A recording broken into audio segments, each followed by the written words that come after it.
With the click of a button, the microphone is hot. Okay. All right. Now, what were you saying?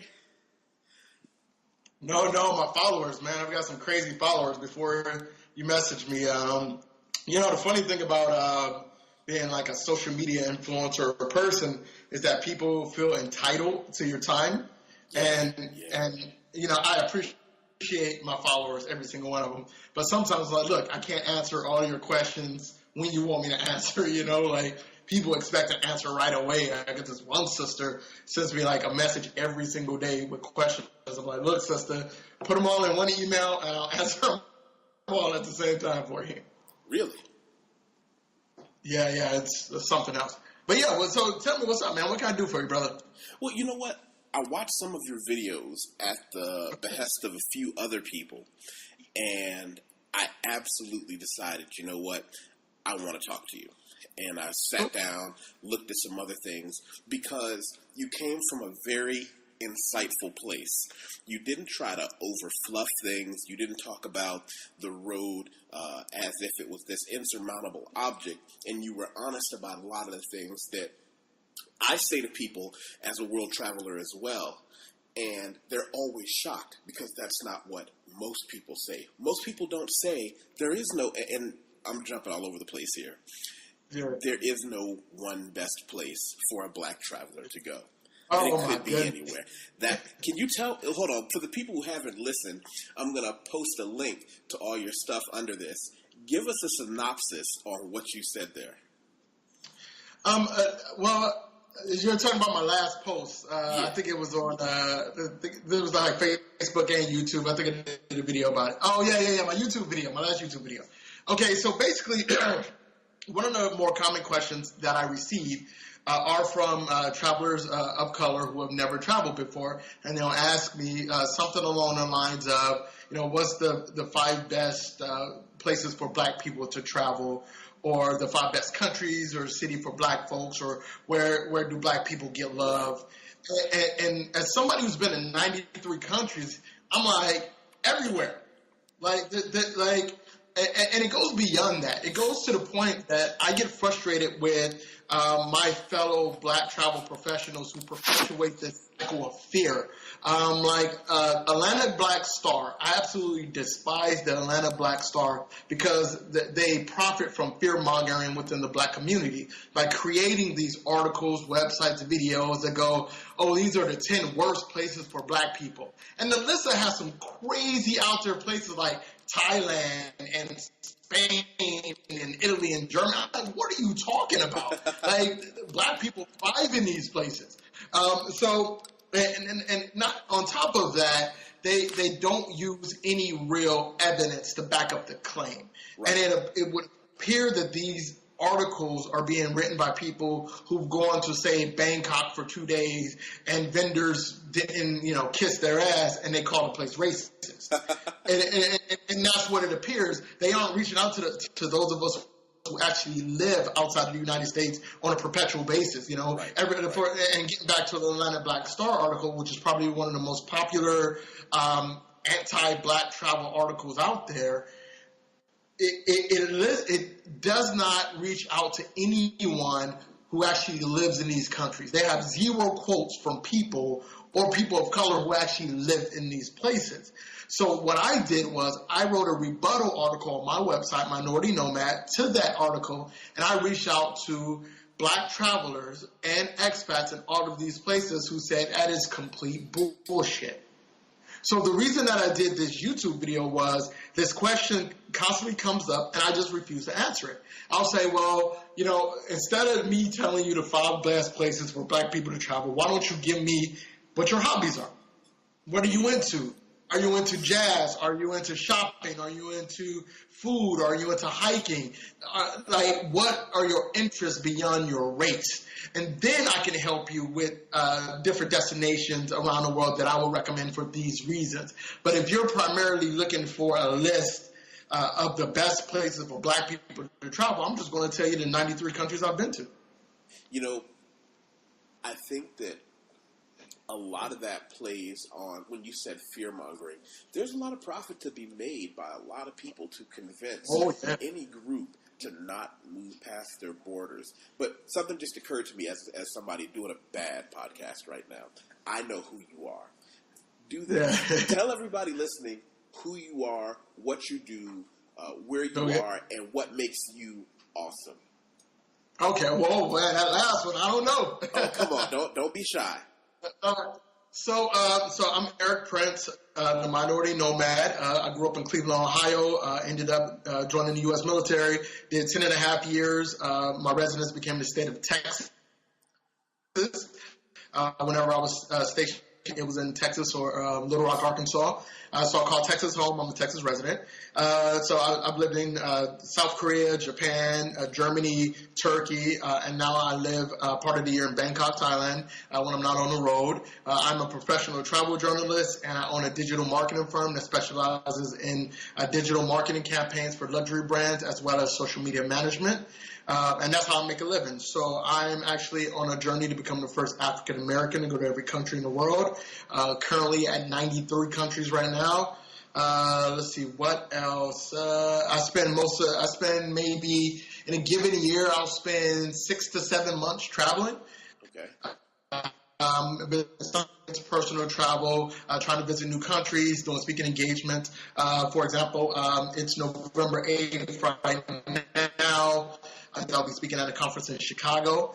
Then I'll be going to a ski trip, press trip in Andorra, north of Spain, south of France.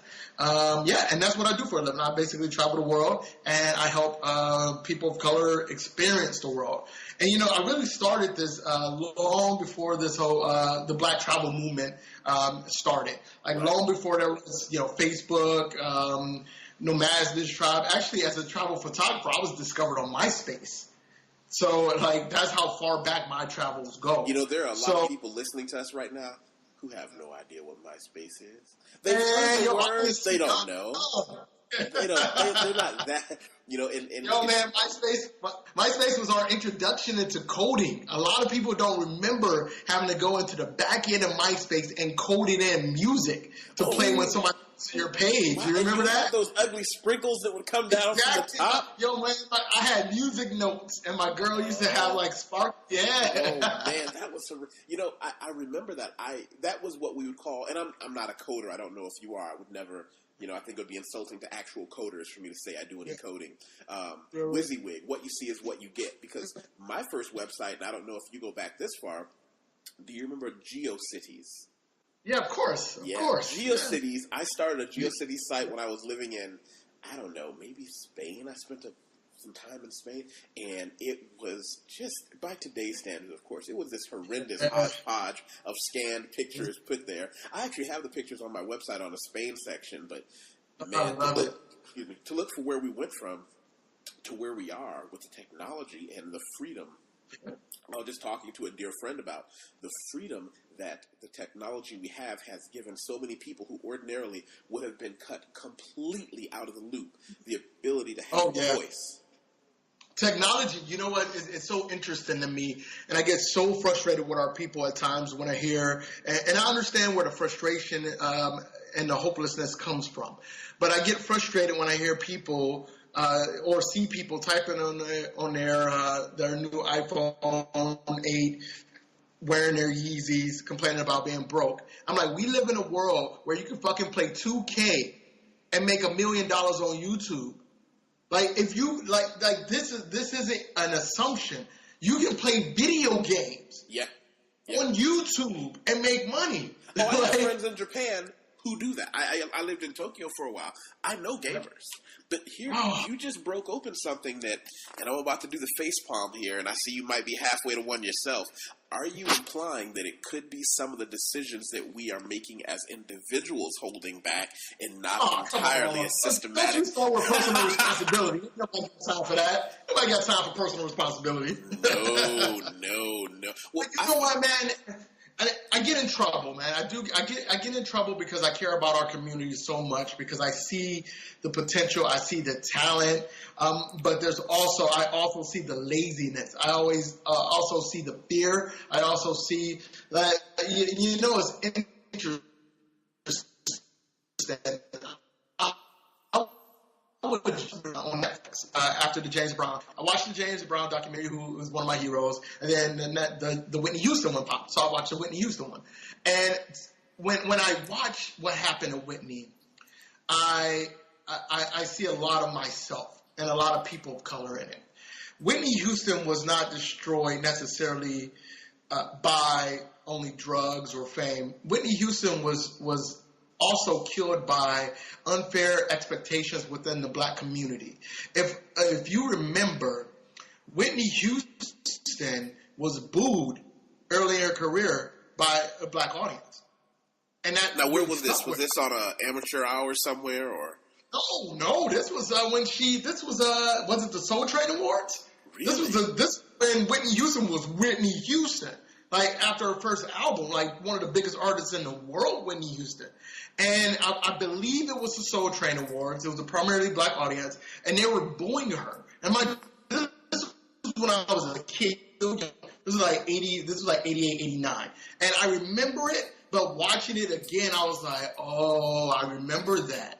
And every single person around her said how that affected her to be rejected by her people, by her community, a community that she loved so damn much. On top of that, she was forced to hide her sexuality because of the church and her family and how it would look on black people. Well, wait, let's back up for a second. Let's crack that open real quick. Hide her sexuality. Can you open that for me?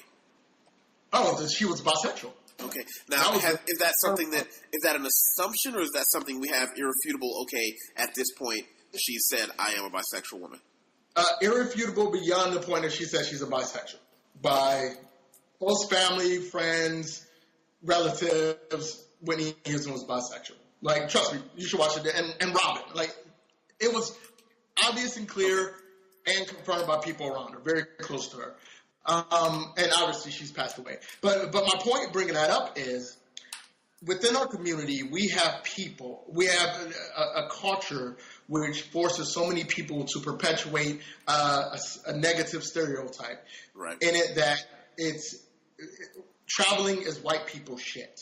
Hiking is white people shit. Wait, they said that to you too? Oh, man. So it wasn't just me. I wasn't the only one. Okay, I wasn't sure. I get that so, man. It's to the point where it's almost like somebody saying hi to me now. At least once or twice a week, I get messages about being a sellout or trying to be white or pandering to white people. And I'm like, yo, man, I mean, if that's how you feel, that's how you feel. Until I realized that 99% of the interactions that I have through my various channels is positive. And I would say 99.9% coming from people of color is positive. And I feel like what I'm doing is impacting and helping a lot of people, right. Which is, so go back to the point of you saying, explaining why I'm awesome. I don't believe that I'm necessarily awesome. I believe that I have found I put my personal skills and talents to use. My mission is to get as many people of color traveling internationally as possible, not to black destinations, but to destinations around the world that they've always dreamed of, places that they never thought that they can go. And the world needs to see more people of color. I cannot tell you how many times people told me I'm the first African-American person they've met. And to us, those of us living in the United States in a multicultural society, even if we grew up in the inner city, we knew somebody who was white or somebody who was Asian or somebody who was Latino. Well, most countries are not diverse at all. Most Americans don't know that most countries are not. Most countries are homogenous. Right. Thailand is Thai. Korea is Korean. Germany is German. Like, even with Germany letting 1 million immigrants in, it is still predominantly German. You know, I got to go to that Germany issue. I have friends that are German, as in born and raised in Germany, live as Germans who are my friends, and I have friends from different countries.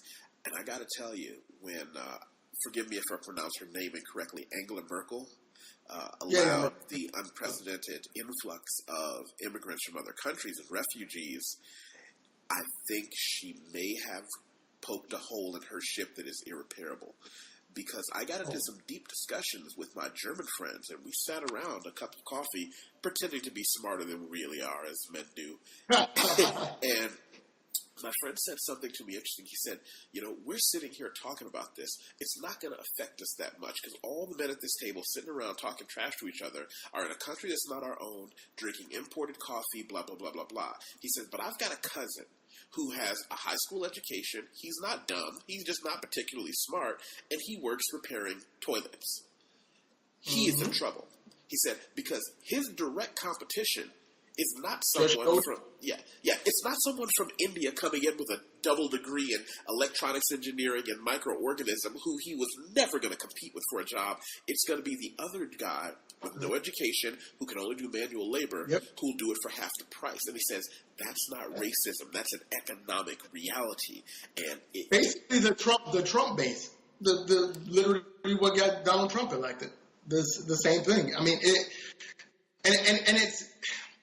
it's frustrating, man, because I look at, especially guys like us who are international travelers who come from a very, very profitable country.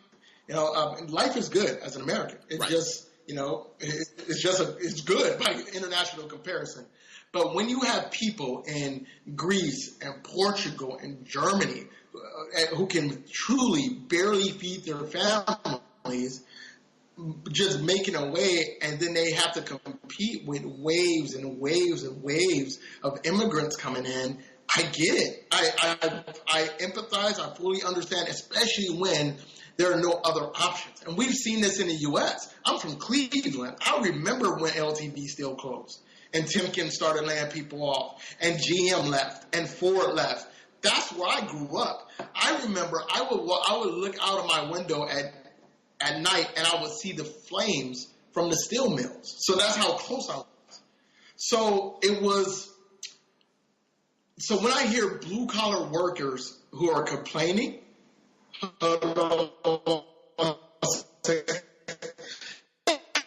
blue-collar workers complaining, it's a valid complaint. And that's what so many people, like the Hillary voters or the Angela Merkel supporters, they don't understand, because that is not a reality that they have to face. Right. They don't have to face the reality. And furthermore, their extended family doesn't have to face it. I don't think any of them have a relative that's going to come to their house, have a sandwich with them, and cry about getting laid off from some blue-collar job that they will never be able to replace with any benefits or salary. Yeah. Yeah, it's interesting, and innovation happens. Like, here's the reality. Robots are taking over. Automation is very real, and it's coming.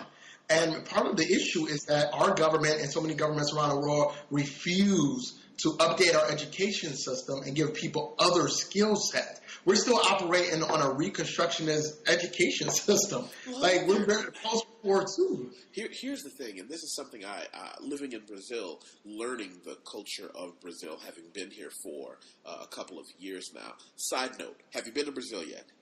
Oh, yeah. I love Brazil. Yeah, okay. I actually need a new visa. Okay. You need to renew the visa. You and I need to sit down, have a cup of coffee, and do some real chatting.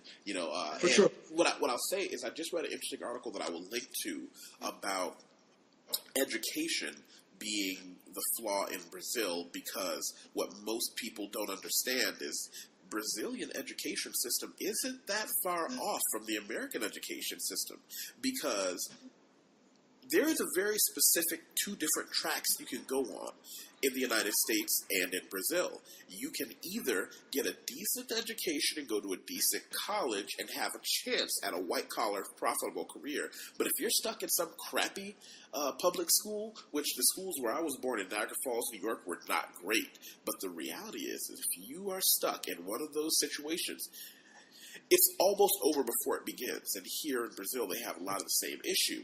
From the time you're a child, if you are not born into a place where your parents can send you to a decent school, the odds on you even being accepted to university are almost completely nil. It's just not going to happen. And it's the same in the United States. And it's a terrible, terrible thing. And the flip side to that is we still live in a world where if you learn how to do something, you can still make a very good living. And part of the problem is people are living on an antiquated idea that the American dream is you go to college, you get a good job, you retire in 20, 30 years, the company loves and takes care of you, Social Security is going to be there, et cetera, which is just not the truth anymore.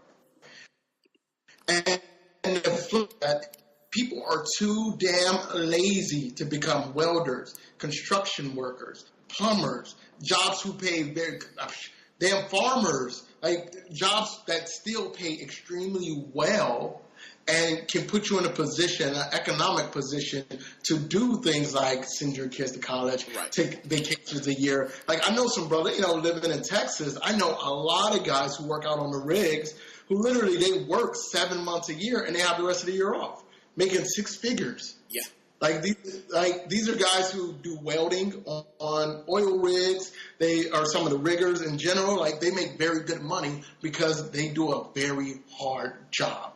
Well, and nobody hard wants jobs, that. And here, well, now you're getting into a touchy area because when you talk about things like that and you talk with the unions, so many of those highly skilled trades were sheltered and taken away from anyone who was not a white American. The best example I can give when that became real for me, I'm a backyard blacksmith. I built my own forge, my own anvil, and I like blacksmithing things. I'm a bladesmith. I like blacksmithing knives. And I look back throughout history and I thought, this is hard, dirty work. I wonder how many slaves were forced to do it. Interesting thing I found, almost none. Because it's a skilled job that is one of the key jobs that any community needs, because most blacksmiths weren't knife makers or sword makers. Most blacksmiths made the nails that go in your door. They made the shoes for your horses. These were skills they could not afford for anyone in the underclass to apprentice and learn, because one blacksmith escaping takes with him a wealth of knowledge they can almost support. He's just as important as the hunter, if not more so. He's just as important as the farmer or the guy that can grow your things, because anything made out of metal or steel to support your community, you had to come to him. Didn't know that. So you learn something every day. Wow. Yeah, that's why you don't see historically. You see historically a lot of black people still carry crafts that they had during slavery, domestic and things of that nature. Why is blacksmithing almost exclusively white? Like when I went online and started learning it, talking to friends, I'm the only black blacksmith I know. I have one friend who I passed down some of my knowledge to, but forgive me, it's a little chilly today. My nose is. But, we could get stuck on that forever. I want to go on some of the other things that you said that I really wanted to fit in. I watched a video you put up the year before, and it struck a chord with me. You told the people who were trying to get into your business they had to learn the business. Do you remember that? Oh, yeah. That's probably one of the other questions that I get. A lot of people say, well, how can I do what you do? And the biggest thing I tell people is learn how a business runs.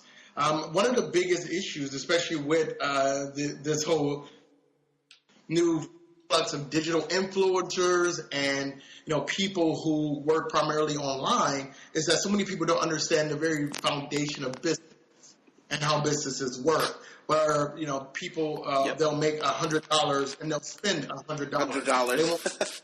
They won't reinvest that into the business. They won't hire employees. They won't look to outsource. They don't know how to invoice. They don't know how to determine their day rate or their hourly rate. Like it's amazing to me how many photographers and videographers and influencers in general do not know what their day rate is. Now, I don't know if it's something you're doing, but I'm going to share with you a writing I did for my website. First, I'll tell you, my website, I have no advertising, and I'm a writer who writes for myself for free and for fun, and I do podcasts with interesting people. My money-making is I'm an editor, copy editor for everything from books and magazines to websites. They come to me to do the quality read they need to make sure grammar, punctuation, is it in American English, not British English? Are you using consistent terms? Are you not switching between using one word as a plural and one word? The United States of America, is it a plural or is it a singular? How are you going to do that? And I make a very good living doing it. I get emails all the time, Wateef, you get to travel the world and you get to live this life. How can I do it? I wrote a website article and it said, every man wants to be free, but very few people, I think it was called Very Few People, want to do what it takes. And I gave them the game for free. I showed them the books that I read, how I did it. That became an advertisement that has made me more money than any CV, resume, or LinkedIn profile I've ever sent in. Because people would read it and say, I'll just pay you to do it. And I gave them the books. I said, listen, there are 3 quality books that you can pick up that are going to get you started. From there, I'll coach you for free. I'll help you. Nope. You think anybody really wanted to sit down and... It's so frustrating to me because I get so angry. I refuse to help somebody who doesn't want to help themselves because I just don't have time.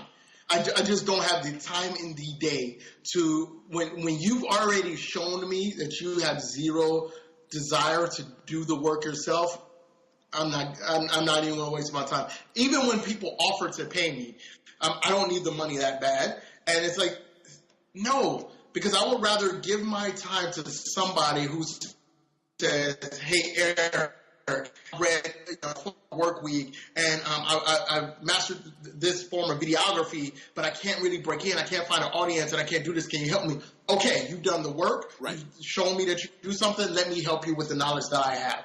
I'm okay with that. But so many people just come to me, or they come to my colleagues, and they just expect us to give them all the help and the magic formula. Right. Here's the magic formula. Work. That's there it is. My favorite is, how do I start writing? Well, if you sent me an email, you know how to type. Oh, man. It's so I don't ask for help until I've exhausted all other means. In the age of the internet, and we come from the world of libraries, where you had to get up, you had to go to the library. Yeah. Not only did you have to go to the library, you had to find the book, go through the book, and hope you find that answer. Another book, and go through that book and try to find the answer to your question. That's how learning is done. And that's why we read the whole book. Because now, almost all my books are on an e-reader. I have a Nook Color. But yeah, me too. You can search for the term you want. Whereas in the past, you had to read the book in its entirety to contextualize everything. But now, I can pick up a book and say, I'm only going to read the part about blah, blah, blah, blah, blah, blah on writing. And before we contextualize that, even if, and I've always been a speed reader, even when I breeze through stuff, I would keep it. I would keep that information in my head. And I think that's something that's missing is there's so many people who think they're working hard, but they're not working hard. I thought I worked hard, and I'm not working. I'm like, whoa, I wasn't working hard at all. It's like living in Bangkok is an interesting thing because, have you been to Bangkok yet? I lived on Sukhumvit Soi Sipsam. Oh, nice! I lived down on Nook. Okay. Sukhumvit, for the people who don't speak Thai, not that I speak Thai, I'm just showing off my few words. Sukhumvit Soi 14 is where I lived. Yeah, 14, not far from Soi 11. I'm over on CC Polk. Okay. Oh God. Oh man, I did another Bangkok brother. But living out here, when I walk down the street and I see a woman who has literally been making noodles on the side of the road for 25 years. Like how difficult work that is. Like people who are really, really not only working extremely hard jobs, but who are making pennies compared to what we make. Right. When the average salary here, I want to say the average salary here was around $350 a month. Right. That's the average salary in Thailand. And people who are picking rice. But somebody back home was like, man, I'm you have time to watch Stranger Things, you're not working hard. Right. Like that's just it's difficult. It's difficult because I know how it sounds. I know how arrogant I sound right now and how I come off at times. But the reason I'm in the position I am to have ultimate freedom, I can do whatever I want right now, is because I busted my ass for years to get here. And every single day, I put in 16, 17. Here's a typical day for me. I'm usually, it depends on what time I go to sleep. For example, we're talking, it's 10:30 p.m. now, and I still have about 5 to 6 hours of work left today. So I'll get up late. So I'll usually get 5 to 6 hours of sleep, and when I wake up, I'll do 1 hour of personal time. So I'll brush my teeth, I'll have breakfast, I'll do my stretching, and I'll get ready for the day, and I'll do my prep sheet. So every single morning, I do a prep sheet of things that I have to get done. There's usually 5 to 10 things that have to be done that day. Right. So once that prep sheet, that hour's finished, I'll start on my 2-hour block. I'm not the kind of person that I can work for 6 hours straight. I have ADHD. I just can't do it. So I block out 2 hours, start to finish. I actually have a timer. For that 2 hours, I do nothing but attack that list.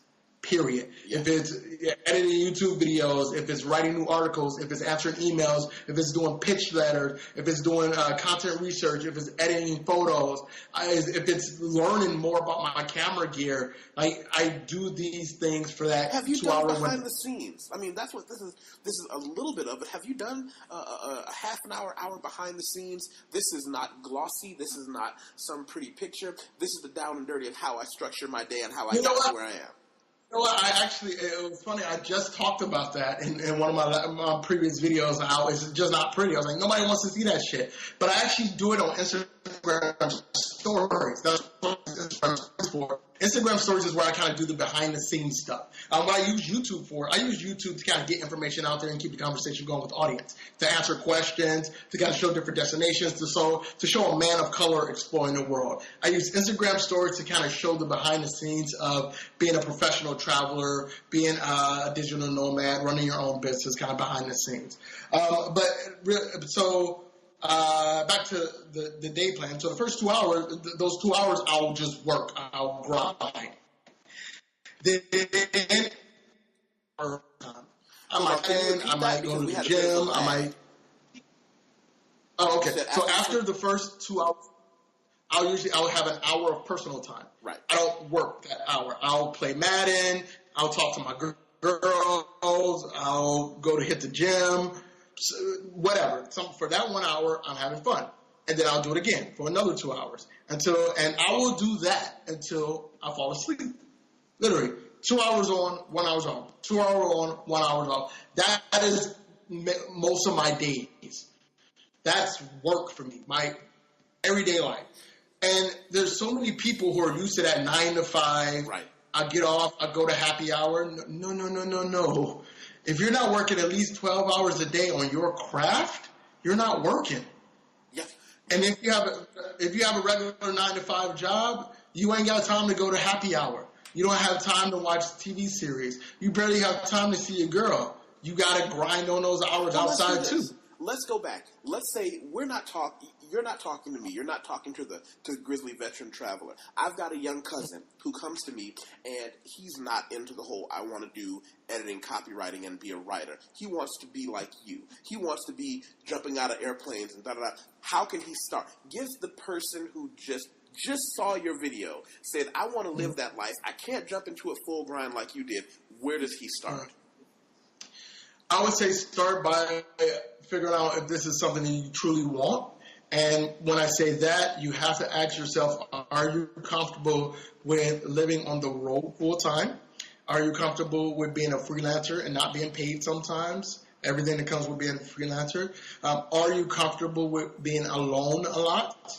Are you comfortable with being away from your family, your friends, your girlfriend a lot? Are you comfortable with always trying to keep up with the latest technology, the latest social media accounts? Are you okay with your entire life being on full display, being criticized, being attacked on a regular basis?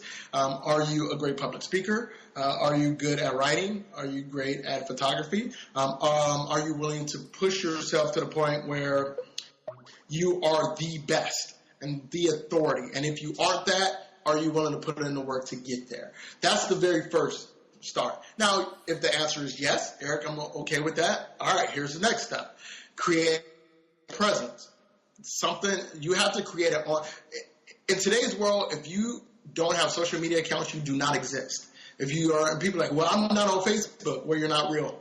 Have you seen that creepy video about a woman who finds a guy who's awesome? They go on these great dates. Yeah. And she and her friends go, wait, I can't find him on Facebook. And it's like a panic attack because they couldn't find him on Twitter. And he was standing right there. He's like, but I'm right here. But we can't find you online. It was hilarious.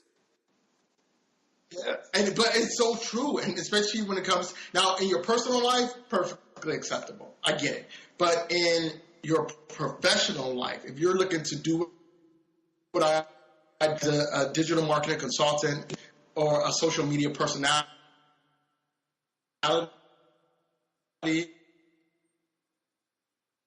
or a travel influencer, your life is online. Every day people hear my voice one way or other. And that's the life that you have to decide. On top of that, are you good enough? Are you good enough at something where people will care? Now, you go back to the Kardashian effect. The reason Kim Kardashian is famous is because the Kardashian effect? Yes, effect. The Kardashian effect. I'm ready for this.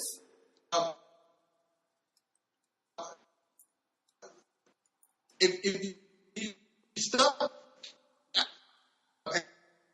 Kim Kardashian pretty much laid out the groundwork for all travel influencers in the world now. She basically created what we do today as influencers. She created an online presence and audience. Because remember, her fame comes from the internet. So long before there's a world star hip hop or a DJ Vlad or a nomadic Matt or a minority nomad, there's Kardashians. And what they've done is they found a way to monetize attention, positive and negative. Social media is inherently negative. If you look, most of the stuff online is negative. People complaining about this or that, or they're upset about this or that, or they're putting on a false front or fake shows to impress somebody that they don't like anymore. Social media is inherently negative. It's driven by negativity, which is why Kim Kardashian is so famous, because people hate her. Absolutely hate her. Even though, in the big scheme of things, that woman really hasn't done anything bad. She's done nothing real particularly negative. She's just, a likable personality. So, you have to ask if that's the world you want to live in and the world that you want to play in, because that's exactly what we do. When I write about something or I say something like, Split Croatia is boring, I literally have an entire city that's mad at me. People who love their city. Yeah. It was like, who the fuck are you to say our city is boring? Who take it extremely personal.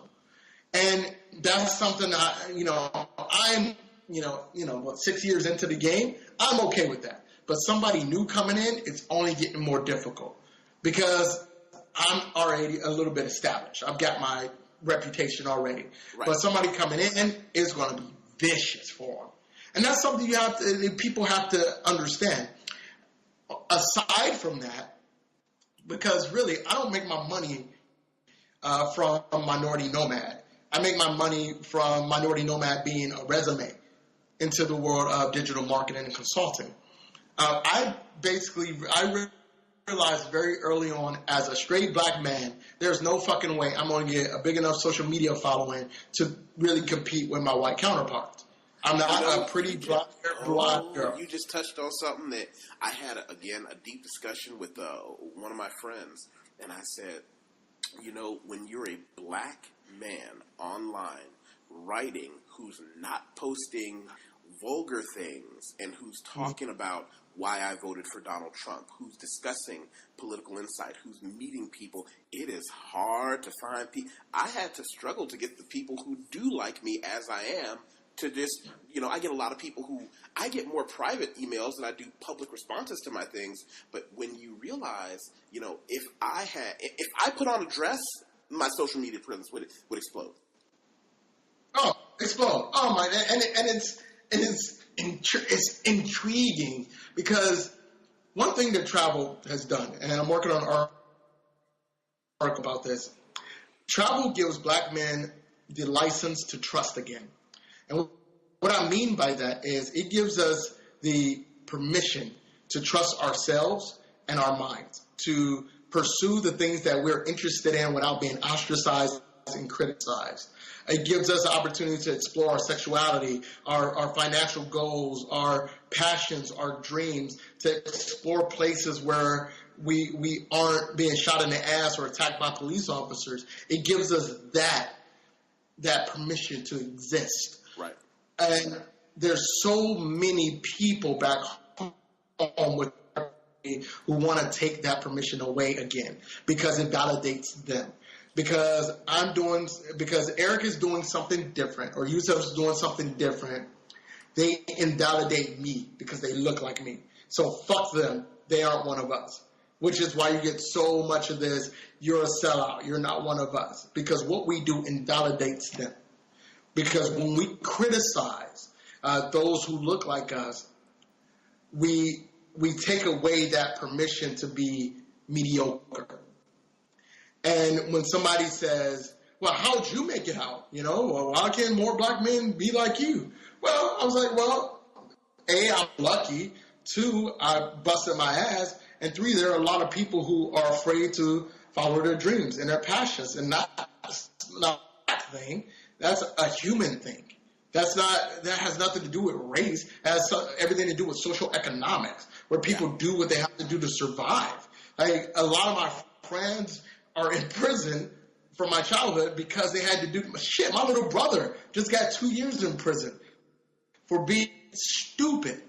But I understand why he was doing what he was doing. I get it. I would not have broached this if you had not.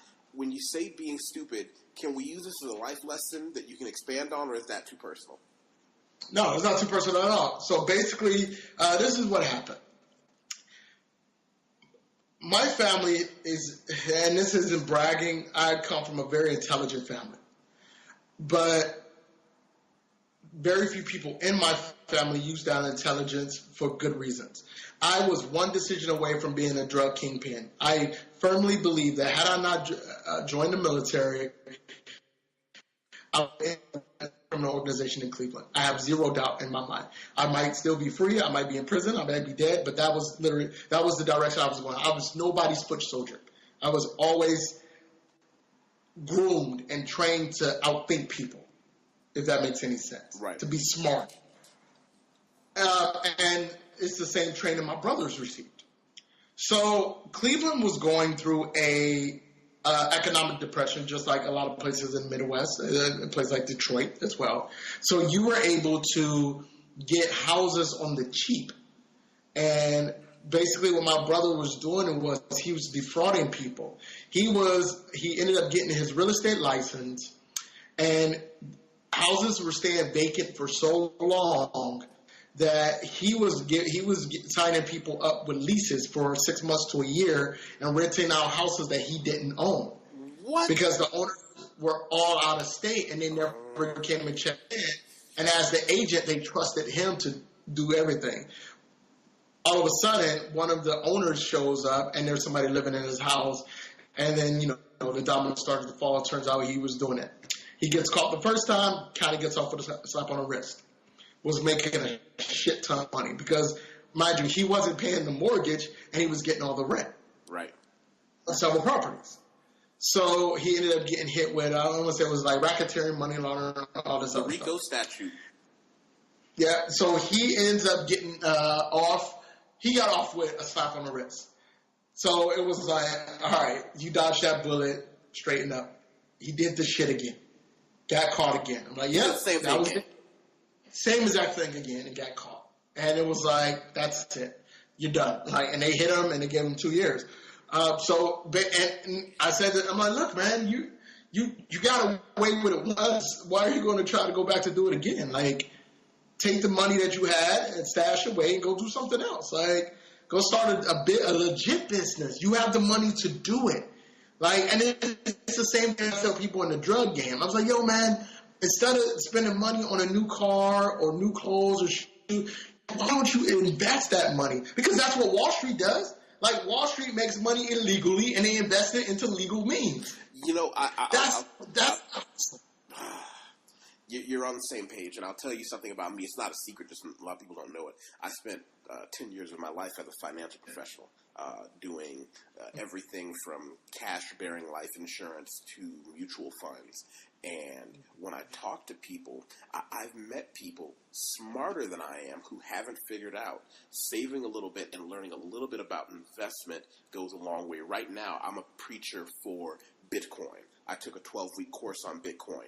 Got a little bit of education with that. I got in on the ground floor on Bitcoin. On the ground floor. Two greatest investments I ever made was I was in the military, and a good friend of mine was a fucking dork. I love him to this day. But he was that guy. Man, he was that guy who was he was the kind of cat who built Bitcoin structure. Like, he was that guy on the ground floor of those things. And he hit me up. And this was back when money was nothing to us. You got to remember, this was when we were getting $30,000 bonuses in the military, tax-free if you were in the desert. So we had money to spend. We were coming back. I remember I bought a brand new Monte Carlo and put Rams and TVs in my headset. And he was like, yo, like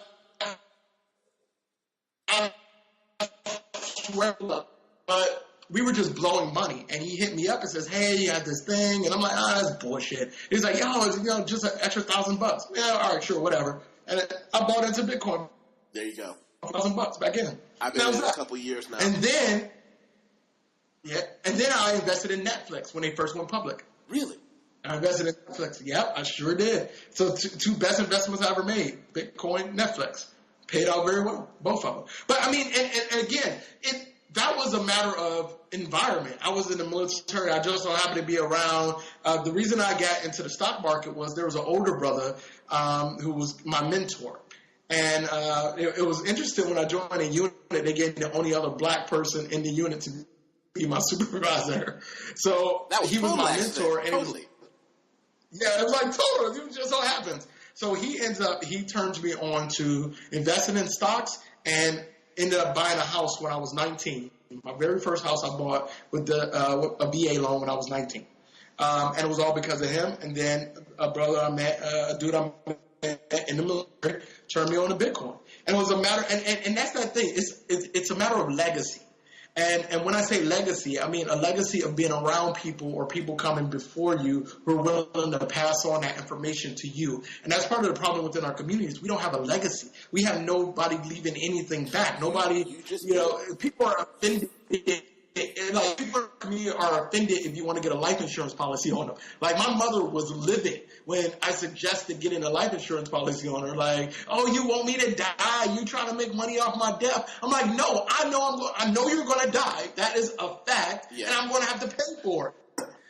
So here's myself some Most people don't know that wealth in the United States is not transferred the way you think it is. Most wealth is transferred through life insurance. The wealthiest families you've ever met, there is a cycle. This is what happens.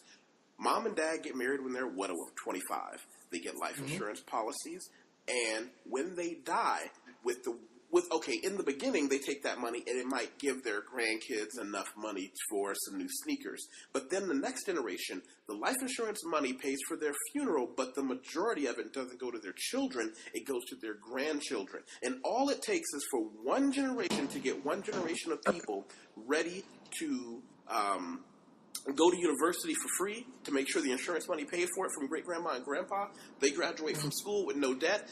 And it just steamrolls, but most people don't know that. Most people don't know that's how wealth is transferred. And what I focused on is showing people how to put money into life insurance policies that they could shave money off of legally and tax-free. Most people don't know that's even possible. Also, the insurance policies like one I have is where if you always pay on time for 20 years, you get everything back. They give it all back to you. Okay. State Farm. Yeah. But, there's some great policies out there. Most of us don't know it. And we don't know about legacy because for a lot of families, legacy is just whether or not I inherited the house or the life insurance. Legacy is also inheriting the network of connections and environment and information. One of my clients would drag his kid into any meeting we had. His kid was this snotty 13-year-old kid who did not want to be there. Then it dawned on me, if that kid comes to every meeting that his dad has with me for 1 hour every 6 months. By the time he's 18, he has been exposed to hours of financial information. By the time he even graduates high school, do you think it's going to be hard for him to transmit that information or to learn how to make that information work for him? And it occurs to me that's what his dad probably had when he was growing up. Exactly. And people, and it's, and it's so frustrating to see because we have the potential within our community because you have, and I feel like we're on two ends of the extreme. They're broken, they're hurting, they just don't think there's a way out. But then you have people on the other end who are pushing for things like a hotel movement back to Africa, extremes. But if you start advocating for things like young people going to college, becoming politicians, doctors and lawyers outside of sports, and musicians, then maybe things could change. But now we're just perpetuating the cycle that was started long before us. Like, the greatest thing that the great oppressor ever did was give us enough. Give us enough to survive on. Because when you give a people enough to survive on, they stop thriving. Right? If you look at do you think a better time for the upward mobility of people of color was? The Harlem Renaissance or today? I would argue it was during the Harlem Renaissance. I would because have people reading. But please go on. I would say on the foundation, I would say during the Harlem Renaissance because we were still fucking hungry then. We were pushing and driving and grinding, and that's where the civil rights movement came from. That's where amazing poetry and artists came from. Like, that's where artists like Gordon Parks came from, and Etta James, and during that time is when black excellence was pushed, where men wore suits and it wasn't weird like that. Now we have a culture, and this isn't to shit on hip hop today, where we're celebrating drug use and the perpetuation of stereotypes within our communities are being monetized by people who are not us. BET is not owned by black people, okay? It is Univision. Spanish people own BET. So it's like, what are we doing today? What are we doing? It's like, I hope that I really did. I hoped when President Obama was elected that we would see an extreme shift in how our community reacted. And I have to be perfectly honest, I'm a bit disappointed. Well, here's what I think happened. And I want to say, as easily as I can tell you that I advocated for and voted for Donald Trump in this election, I was a delegate for Barack Hussein Obama during his first, and I helped him get elected. I want to tell you that we looked at Barack Obama as some sort of a magical Negro. At what point did he stop being, if anything, a better politician than all of his white counterparts? What made anyone in the world think that simply because he was black, he was going to be different? Consider, there are people who will write about his presidency a generation from now who will point out that every other group of people, no matter how you define group, had legislation passed to further their goals except one. Guess which one that is? Oh, yeah. It was interesting. I've had this conversation a lot. It was like, hey, man, President Obama, he didn't do too much for people of color directly. Like, he didn't do a lot. And again, I don't expect him. He's the president of the United States, not the president of black people. So I'm like, again, in my personal opinion, I think President Barack Obama was one of the greatest presidents of all time. Yeah. From a historical standpoint, that man did an amazing job, not only domestically, but internationally. Our global reputation hadn't been higher in decades. However, I think that President Trump is a direct result of President Obama. Yes. And I believe the current state of the black community is a direct result of complacency that came from President Obama, because we had 8 years. And I think that's the greatest tool. The greatest tool of oppression is complacency, is when you give people just enough It's so interesting. It's so funny that I can almost pinpoint the moment every single boycott or protest is going to end. Because people got to go to work. You still got to eat, no matter what it is. Because remember, once upon a time, people couldn't find jobs. They couldn't get work. I'm like, yo, I'm protesting it. Yeah. I can protest every single day because I ain't got nothing else to do. I've got nothing to lose. But people are like, man, shit, it's getting cold. Right. I remember the Occupy Wall Street movement. We were making jokes. I was like, I guarantee you, as soon as it snows into New York, it's over.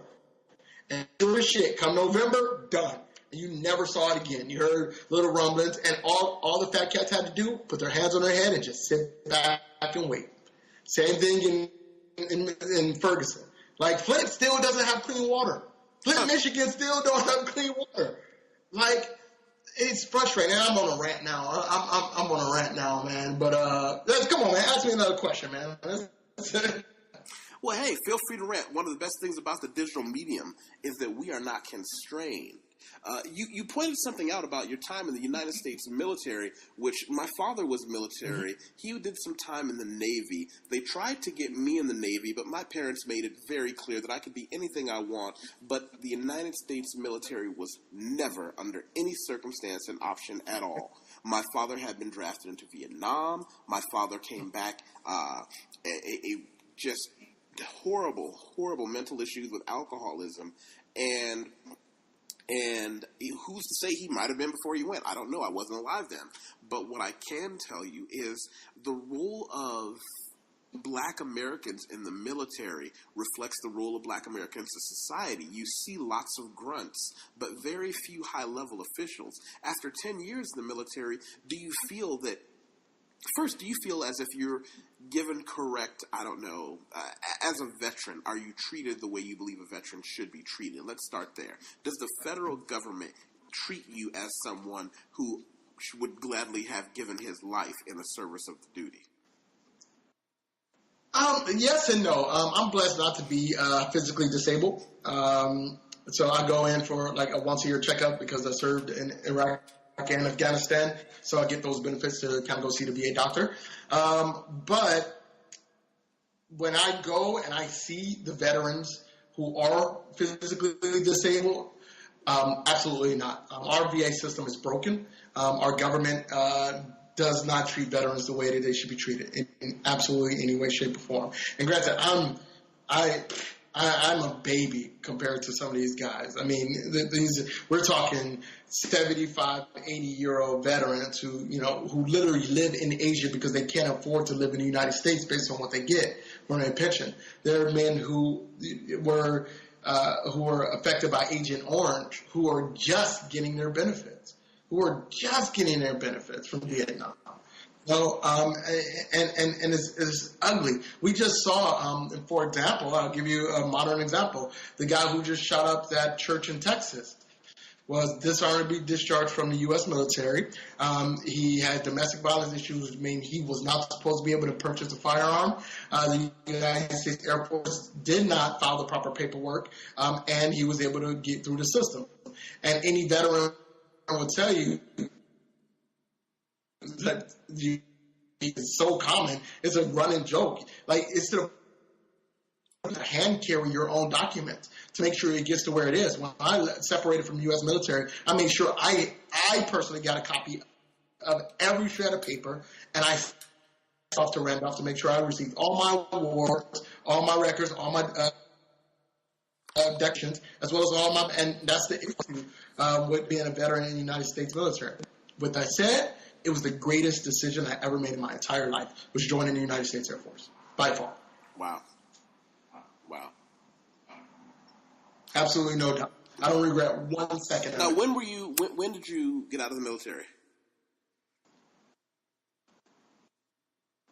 I got out, so I did 8 years active duty, then I did 2.5 years. So I finished up in the reserve in 2012. Okay. So how do you feel about the movement of the United States military? Because one of the things that I've seen is I don't know if now it's simply becoming more illuminated, more people can see it, but you have more and more of a resistance to where we are using our force, where we're pointing our guns. We have people dying in places, and then you say, wait, why was a soldier there anyway? What's our concern in that area? I'm a bit of an asshole on this. I'm a big believer in the big stick. I mean, the world always needs a big stick. It's just human nature. Somebody's got to be there. If it's not us, it's going to be Russia. Before us, it was the British and the Persians and the Romans. It's always going to be a big stick. But I believe in also being honest about it. Straight up, it's like, yo, we don't like this guy. We believe he's not good for global stabilization. We're going to get rid of him. All right, just be gangsta about it, and that's kind of what I was hoping Trump would do. Just kind of be gangsta. Like I don't like the lies. I don't like the manipulation and the spin on everything. I just want just be honest about being a military. Because once upon a time, that's what it was. That's what leaders would. That's what kings and leaders would say. We don't like you, and we're going to bust that ass, and there's nothing you can do about it. Or we don't like you, we're going to do what we say, or we're going to bust your ass. That's how it's going to be. And in reality, that's what it's like. That's the world we live in. That's the world we live in. So many countries, like think about China. China knows there's a line you don't cross or it's going down. Now, granted, it will be a good fight, but we will wipe them. China can't touch us. I lived in Shanghai long enough to know that it's not a foregone conclusion that we would win. Come on! It's here's the thing. Here's the thing. Let me back we up. all would lose. Exactly. That's where I was going. We all would lose in instance with nuclear weapons. Everybody loses that fight. But we all lose together. Everybody loses that fight. Now, let's take nuclear weapons out of the equation. Let's say, by some miracle, we have de-escalation of nuclear powers. Everybody gets rid of their nukes. I don't think that would ever happen simply because everybody then knows who the big dog really is. Do you think we would go into a land war with China? We wouldn't. We just bomb the shit out of them. Absolutely not. We isolate them and we just bomb them now. That's all that would happen. But because China's too big, it's just too big. A land war with China would be stupid. It would be idiotic. But then you could take places like, hey, Beijing's ours now. Like, you might be able to get a major city here, but overall, you can never. No, we could take Japan or Korea, but places like Russia and China, nah, they're just too big. They're massive places. Yeah. Wow. But, but back to the military thing. For me, joining the military was the greatest decision I ever made, and then leaving was the second best decision I made. It was funny. I was having dinner tonight with a couple friends of mine. One is a Vietnam vet, and the other is his son, who did 6 years. And we were going back and forth about they're Army boys, and I'm an Air Force dude, so we're just talking shit, as usual. And one conclusion we came, and one of the guys at the table who wasn't a veteran asked us, what did we miss about the military? And we all looked at each other, and I pointed at them, and then they shook their head like, yeah, the camaraderie, the brotherhood. That's what I miss about the military. The paycheck was decent. You made decent money. Job security, of course. But it was the people that you met, you interacted with. Now, how do you substitute that? Because I never had the military, but I trained in Brazilian Jiu-Jitsu, and I've trained and fought. Okay. You understand the gym culture of being able to go in, and after a few classes, hey, what are you doing after class? Let's go get a burger. Oh, yeah. And it just becomes, yeah. Yeah, I'm under Gracie Barra, so I can roll at any Gracie Barra on the planet, and I just literally walk up in my gi and my belt, and I'm rolling. It's amazing. Yeah, and then they show me around town and have a beer, and that's probably, and I will say that BJJ is probably the very closest thing to military camaraderie that I've seen anywhere, because you guys, fight the same fight, and you're brothers in arms to a certain extent. But I think let me nerd out for a second. What kind of game do you play? I prefer, if I'm on the bottom, I play a dirty half guard, a la, some brief training I had with Jeff Glover, but I call it a dirty half guard because when you're short and built like a rhinoceros, you can do some things very, very differently. You know. Well, I'm lanky, so I'm lanky. I have long arms and long legs, so I can kind of get away in the full a bit. But I usually, man, I chase submissions like a fucking hound. Like if I can get a good arm bar, and I've had some interesting collar chokes. It's but just because I'm just lanky and strong. It's just I'm blessed that way. But I would say if I was a UFC fighter, I would be comparable to John Jones in my body, the way my body's just built. I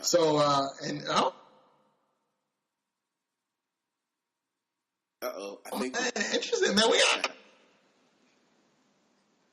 All right, what do you weigh? About 225, 230? Yeah, 230 today. I actually weighed myself in the gym the other day. Okay. So I used to compete at 205, but now I'm 230. But yeah. I'm not a fat 230. I'm a 40-year-old man. You know, my body is a combination between a fire hydrant, a rhinoceros, and a bag full of concrete. You know, how old are you? I'm 34. 34? So not too far. Yeah, not too far off. So I'm walking around. I walk around at about 210, and I can usually cut down to about 2, and then compete at 205. So we definitely got to roll, man. When I come to Brazil. Hey, looking forward to it. Note to self: absolutely. Stay out of full guard. Stay out of full guard. Yeah, well, they say that the best way to avoid full guard is to stop it before it starts. Don't let people get comfortable. And I'm just going, nope. Scramble if you have to. But run. Going back into something most people can associate with, and I want to start to tie this together. I think what impacted me most was something that you posted when you talked about why you're not coming back to the United States for the foreseeable future. And I don't want to take the words out of your mouth. Can you update us on that, your feelings and where you are with those? You know, my feelings for the most part are still the same. There is an air, and I was just talking about this earlier today.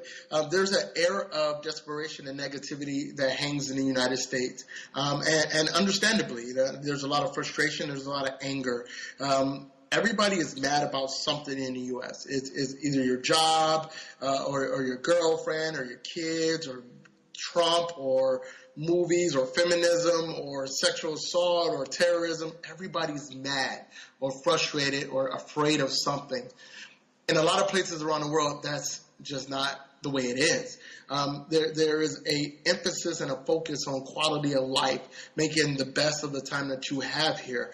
And I prefer to live that existence, to enjoy the years that the pitcher Roy Halladay just passed away, and he was 40.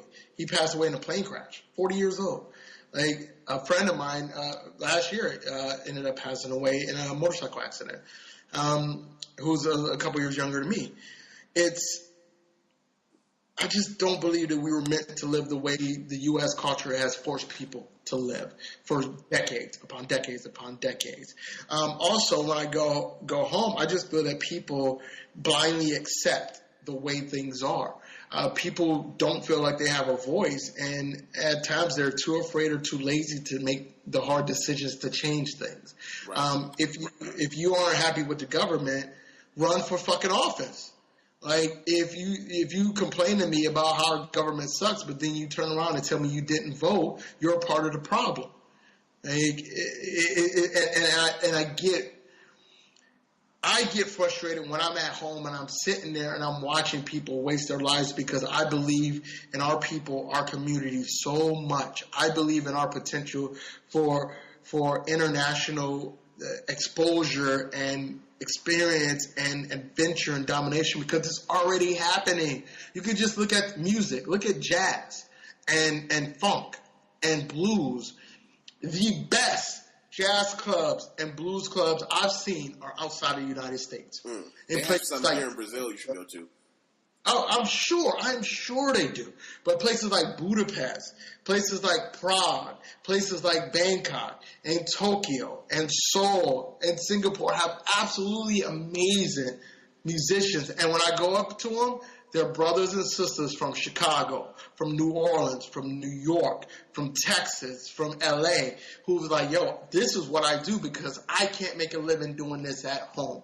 We don't support the arts anymore. We don't innovate anymore at home. But outside of the United States, I see it every single day. I experience it every single day. So why go back? Why go back to a place where I'm more likely to get shot in the ass than to get a good six-figure job? Like, why would I go back to that anger, that frustration? Like, it's insane to go back to it when I don't have to, when I have the means not to. Right. The only reason I go home is because my grandmother would kill me. Like, or I want to see family and friends who don't have the means, and I understand that. The conference I'm speaking at in Chicago is called FTU, Frequent Travelers University, and I reached out to a few African American outlets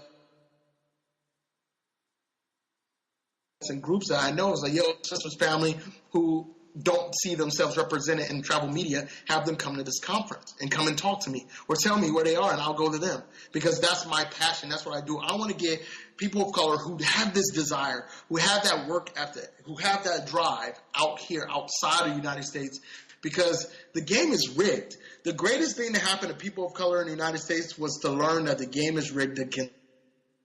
Yes. We keep trying to fight for acceptance in a system that's not built to accept us. Like, Oscar's so white. Yeah, so the fuck what? Go do something else. Like, why are you trying to get into the middle? I used to get in trouble sometimes as a financial professional because I would teach people, no, we need to do these things for you, and we need to do them in a bunch of different ways, because you realize the financial system is rigged, right? And they go, well, if I do, I'm like, no, you understand, it's geared to make you lose. And I've had people get angry at me for showing them things on paper to prove that it's rigged to make you lose. So now they're kind of forced to say, if I don't do something about it and I'm dead ass broke by the time I'm an older person, it's my fault. Yeah. So I'm with you on that. Why I can't really, for the foreseeable future, be going back. I want to pin this. And I hope we get to do this again. The last thing I'll ask you, a couple of things, is one, who should I talk to? Tell me somebody. They don't have to be like you or not like you, but somebody interesting whose name you can give me and say, you know what, I'm going to introduce this guy or this woman, and you two should talk. Who should I talk to? Onika Raymond, Onika the Traveler. Put in a good word for me. And I'm going to say hello to her as well. Yeah, I will do. Onika's absolutely amazing. I love her. And so, lastly, I'm going to try and peg some music to the beginning and end of this. Who should I put on? What gets you going? Like, what's your get hype music? Ooh, man. James Brown. Okay. Billie Holiday. Etta James. More modern, I would say Kendrick Lamar. J. Cole. Always can never go wrong with Wu-Tang Clan. Can never go wrong with Wu-Tang. Absolutely. I'm from Cleveland, so Bone Thugs and Harmony, they always get spin in my workout mix. Yeah, and you know what? Here's one that I think everybody should wake up and go check her out. It's Esperanza Spalding. That sister, amazing. Amazing talent, man. Amazing talent. She plays center of bass, jazz. Smooth jazz. Oh, and Sade. Oh, man, Sade. Oh, whew. So, is there anything that I can do for you? Is there anything you want to ask of me? Brother, no, man. I appreciate you reaching out, man. It's so few of us who live this lifestyle, who are perennial expats and world travelers, men of color. And I greatly appreciate you being open with your time and your channel and your audience with me, exposing your audience to what I'm doing. And I hope people love or hate what I have to say and they engage with your content more often. That's it, man. I really appreciate you just having me on. Thank you. All right. You have a great day or night, whatever time it is there. Yeah, man. I got to get back to the grind, Yusef, man. I really appreciate it, man. You have a good night, man. Bye-bye. That'll be cool.